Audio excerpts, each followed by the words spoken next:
The assignment that I chose to do for the graphing activity is the CCSS Math Content 5GA1. It is for the 5th grade level.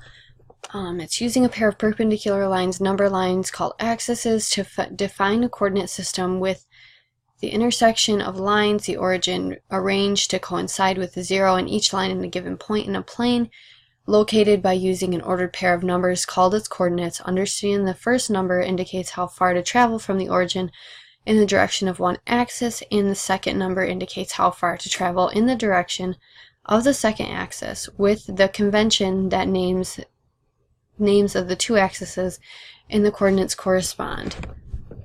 Okay, so I think this would take about 30 minutes to an hour. This activity that I chose actually would be probably not just focusing on this, just that one part of the math content. It would actually focus on most of the graphing portion of this, the Common Core State Standards. So additional materials might be a computer, a projector. If you have a smartboard, it'd actually probably be a lot more fun for the students, and possibly some scrap paper for the students. A sample problem. You'll see in a minute why I would choose to do one of the problems from the website with the class. This activity would be introduced following a review or to test the students' ability to read a graph, and I would split the classroom into 2 groups, or you could even probably do 4 groups if you wanted to, if you have a bit large class, and the students would select which point value they wanted to choose.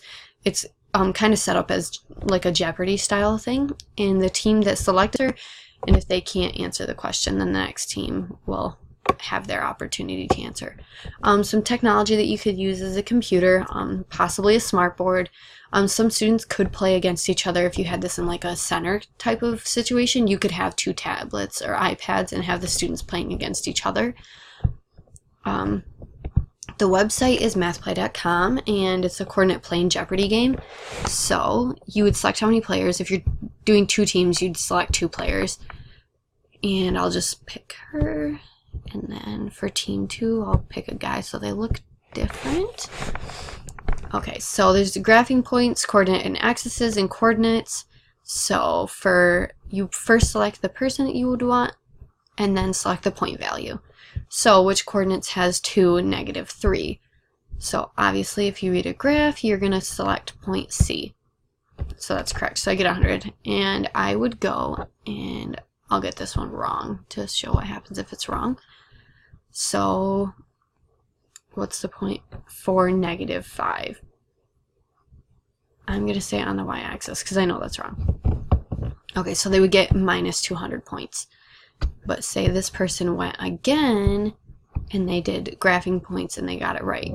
And it's 4, -4. So you're going to have point P. Okay, so now they have 200. So they broke even down here. And basically this is just a fun way to review with the students, and they would easily get into it. If they had a smartboard, they would actually be able to touch these, like their point values, so it would be a little bit more fun for them, just that part of the technology. But you wouldn't actually be introducing like a lesson to this. This would be more of a review for a lesson, but I thought that this would be a fun activity for a classroom. And I know that I enjoyed doing things like this when I was a student in class. And so that is my graphing activity.